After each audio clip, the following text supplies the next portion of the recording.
did you say to Jeff Bezos? He's just a very nice guy. We have a relationship. I asked him about it. He said, well, I don't want to do that, and he took it off immediately. So he changed course. And will you take that same tactic with other CEOs if you I'll feel always like call people if I disagree with them. If I think that somebody's doing something that's incorrect, wrong, or maybe hurtful to the country, I'll call, absolutely. Wouldn't you want me to call?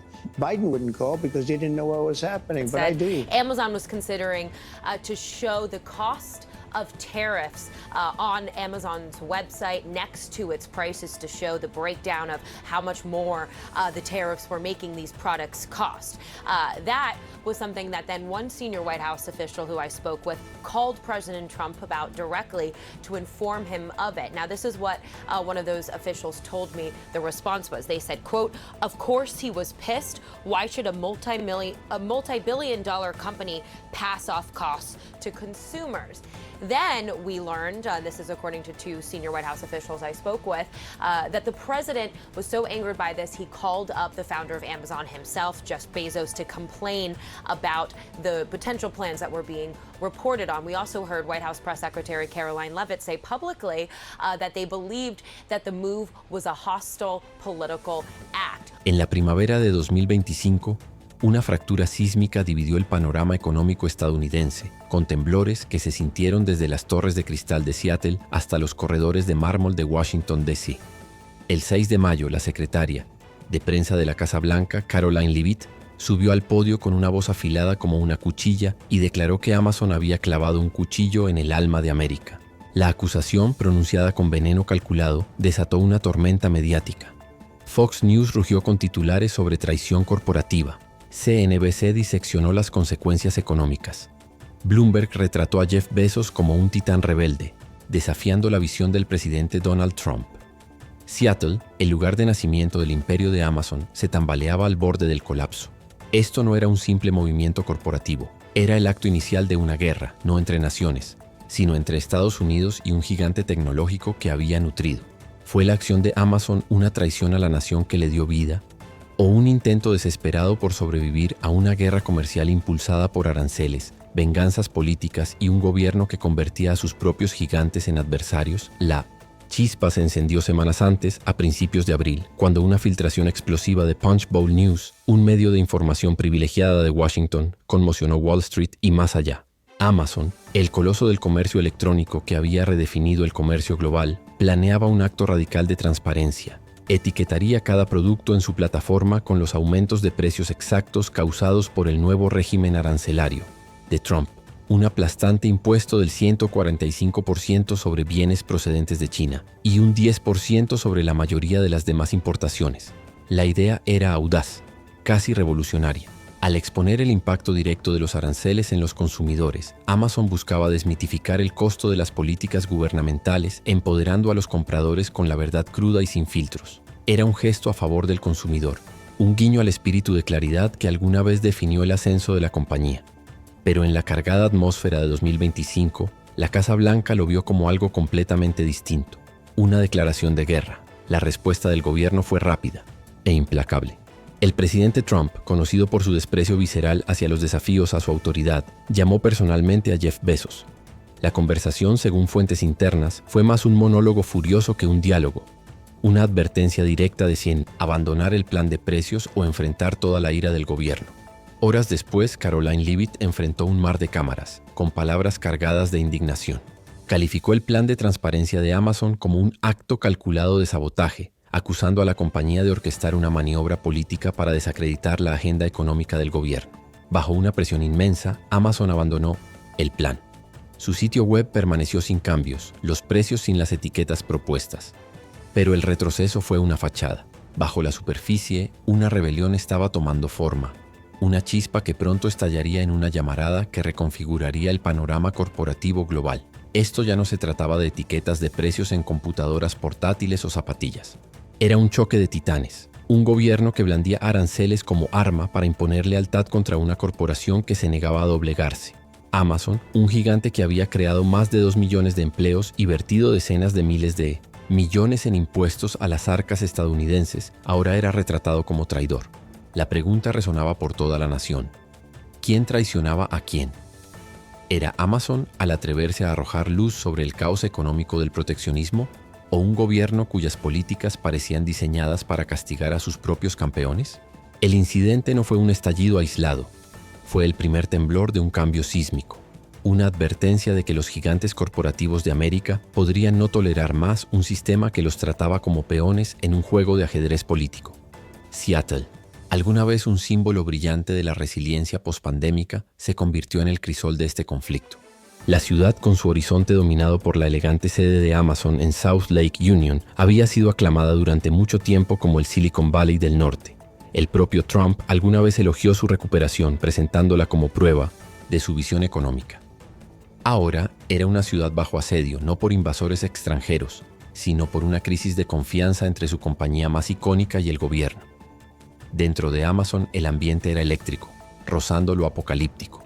Las sesiones de planificación estratégica se detuvieron, los horarios de los ejecutivos se limpiaron y los principales líderes desaparecieron de la vista pública. La compañía no solo activó un plan de contingencia, lanzó una operación a gran escala para escapar de una soga regulatoria que se apretaba alrededor de su núcleo. En una sala de conferencias sin ventanas, lejos de las miradas indiscretas de los medios y los reguladores, un selecto grupo de ejecutivos senior de Amazon se reunió. No había computadoras portátiles, ni memorandos, ni rastros digitales. Solo una frase garabateada en tinta roja en una pizarra. Proyecto Éxodo. No era una estrategia corporativa ordinaria. Era un manifiesto para la supervivencia, un plano para navegar un mundo donde los aranceles y las venganzas políticas amenazaban con asfixiar la esencia de Amazon. Un informe interno presentado al Consejo en voz baja expuso los riesgos. Los aranceles de la administración Trump, combinados con la eliminación de la laguna de minimis en marzo de 2025, que permitía importaciones libres de impuestos para bienes de bajo valor, se proyectaba que reducirían las ganancias de Amazon en $1.5 mil millones en 3 años. Los números no eran solo un pronóstico, eran una amenaza existencial para un modelo de negocio construido sobre márgenes mínimos y cadenas de suministro globales.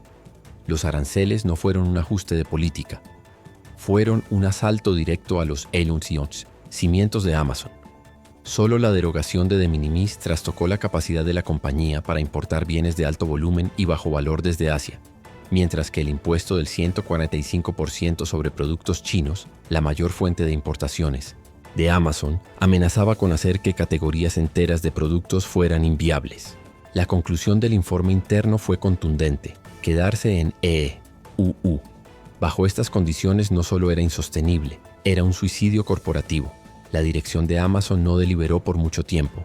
Comenzaron a buscar en el mundo un nuevo hogar, un santuario donde la compañía pudiera prosperar fuera del alcance de Washington. La búsqueda fue meticulosa, casi quirúrgica. Singapur emergió como contendiente, con su eficiencia burocrática y puertos de clase mundial que ofrecían una transición fluida. Irlanda, con sus políticas fiscales favorables y su historial de albergar gigantes tecnológicos como Apple y Google, fue una sólida segunda opción. Canadá, con su cercanía cultural y lazos comerciales estables, parecía una apuesta segura. Pero la sorpresa vino de un lugar inesperado: los Emiratos Árabes Unidos. Dubái y Abu Dhabi no solo cortejaron a Amazon, sino que desplegaron una alfombra roja tejida con incentivos sin precedentes. Un paquete de 15 años incluía 0 impuestos corporativos, un centro logístico de alta tecnología a medida en el puerto de Jebel Ali, un tratado de soberanía de datos que garantizaba la autonomía de la infraestructura en la nube de Amazon, y un apoyo integral para hasta 50.000 empleados y sus familias, desde visas hasta vivienda y protecciones legales. Mientras Washington discutía sobre semántica comercial, los EAU entregaron un contrato de 700 páginas detallando todo, desde la conectividad de servidores hasta la integración de energía renovable para las operaciones de Amazon. La decisión se tomó en un instante. Vuelos charter secretos trasladaron a los equipos de logística, legales y tecnológicos de Amazon al Golfo Pérsico. En los relucientes rascacielos de Dubái y las discretas salas de juntas de Abu Dhabi comenzó a tomar forma un nuevo centro de mando global. La misión era clara: reubicar todo el núcleo operativo de Amazon, liderazgo ejecutivo, sistemas, financieros, infraestructura en la nube y logística global, fuera de Estados Unidos. Esto no era una sucursal ni una expansión estratégica, era un éxodo a gran escala, ejecutado con la precisión de una operación militar. Amazon no solo se adaptaba a los vientos políticos, estaba reescribiendo las reglas del comercio global, liberándose de la volatilidad de Washington. Para mayo de 2025, los rumores dentro de Amazon se hicieron realidad. La compañía anunció que trasladaría su sede global a los EAU, una decisión que estremeció al mundo corporativo. Seattle, alguna vez el corazón palpitante del imperio de Amazon, quedó tambaleándose. La economía local colapsó bajo el peso de la partida. Cafés y restaurantes cerca de South Lake Union, antes llenos de empleados de Amazon, quedaron vacíos. Los alquileres de oficinas cayeron un 35% en una semana. Los minoristas, desde librerías hasta boutiques, reportaron caídas de ingresos de hasta un 60%, su supervivencia atada al tráfico de una fuerza laboral que se desvanecía. La identidad de Seattle como meca tecnológica, una ciudad que había definido la innovación del siglo XXI, se hizo añicos. Su dependencia de Amazon se convirtió en su defecto fatal. Para los trabajadores de la ciudad, la elección fue brutal. Seguir a Amazon a una tierra extranjera o quedarse en una región donde los empleos se evaporaban. Ingenieros, científicos, de datos y especialistas en logística enfrentaron un dilema que cambiaría sus vidas. El Consejo Municipal de Seattle, sorprendido por la rapidez del colapso, convocó sesiones de emergencia. Se propusieron planes para reentrenamiento laboral, incentivos fiscales para nuevos negocios e incluso un controvertido impuesto sobre propiedades comerciales vacantes, pero nada podía llenar el enorme vacío dejado por la salida de Amazon. Los rascacielos vacíos se alzaban sobre calles antes vibrantes, un recordatorio crudo de una ciudad que había apostado todo por un solo gigante corporativo. La crisis no fue solo económica, fue una herida en el alma de Seattle. La ciudad se había presentado como el hogar de Amazon, una cuna de innovación que dio forma a la era digital.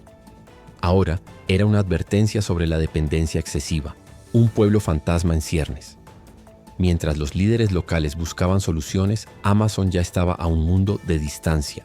Su infraestructura en la nube, la columna vertebral de innumerables servicios globales, fue replicada en Abu Dhabi en solo 22 días, una hazaña de ingeniería que asombró al mundo tecnológico. Un acuerdo único de soberanía de datos con los EAU aseguró que los servidores de Amazon operaran fuera de la jurisdicción de EEUU, una fortaleza digital en el desierto. Centros logísticos surgieron en Bahrein, Omán e incluso Djibouti, cada uno equipado con almacenes robóticos, instalaciones alimentadas por energía solar y plataformas de inteligencia artificial que redujeron los tiempos de entrega a menos de 30 horas en todo el mundo. La transformación de Amazon fue impresionante.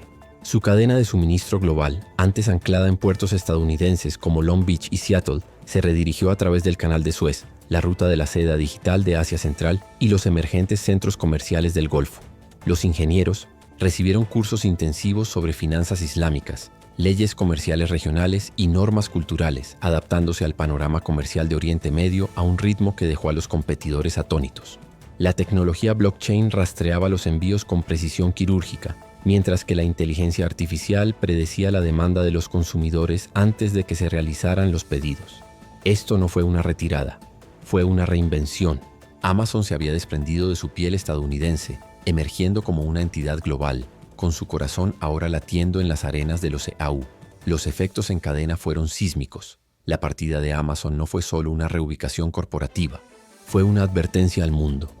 Si un titán como Amazon podía desarraigarse en meses, ninguna empresa estaba a salvo. Apple, sintiendo la misma volatilidad, cuadruplicó su presupuesto de cabildeo en Washington, suplicando exenciones arancelarias para los componentes del iPhone. La campaña, presentada como un escudo contra aumentos de precios para los consumidores, fue un intento desesperado por proteger su cadena de suministro de un gobierno impredecible. Tesla, alguna vez un favorito de la retórica de Trump de hecho en América, pivotó silenciosamente hacia Indonesia, asegurando $6.000 millones en incentivos para una megafábrica de baterías en Sulawesi. El silencio público de Elon Musk desmentía sus acciones. Tesla se estaba cubriendo contra un entorno político estadounidense que parecía arenas movedizas. Incluso Walmart, el pilar del comercio minorista estadounidense, comenzó a desarraigar sus raíces domésticas. Un memorando interno reveló planes para trasladar el 40% de su cadena de suministro a México, Vietnam y Tailandia, reduciendo la dependencia de la logística estadounidense, ahora considerada una responsabilidad estratégica. Los movimientos ISOS no fueron rebeliones ruidosas, sino recalibraciones silenciosas, un giro colectivo hacia la supervivencia. Las salas de juntas en todo Estados Unidos vibraban con una pregunta compartida, aunque no expresada. Si Amazon pudo irse, ¿por qué quedarse?